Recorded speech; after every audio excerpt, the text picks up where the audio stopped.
Assalomu alaykum hurmatli kuzatuvchilar, hurmatli xaridorlar. Mana navbatdagi Sharxon shahriga ishlarimizni o'rnatdik.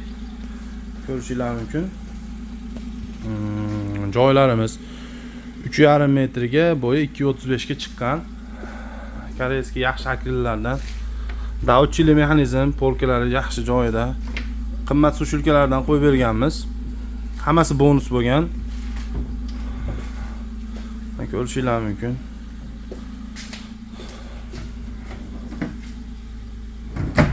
Tortmalari hamma yo'q, davchilik mexanizm. Smart mo'ykasi, vitichkasi, gazi hamma yo'q akkuratniy bo'lgan. Ko'rishingiz mumkin. Bir pagonometrini 2,6 million so'mdan tayyorlab berganmiz. Kimga shunday xizmatlar kerak bo'ladigan bo'lsa, pastdagi raqamlarga aloqaga chiqa olasizlar.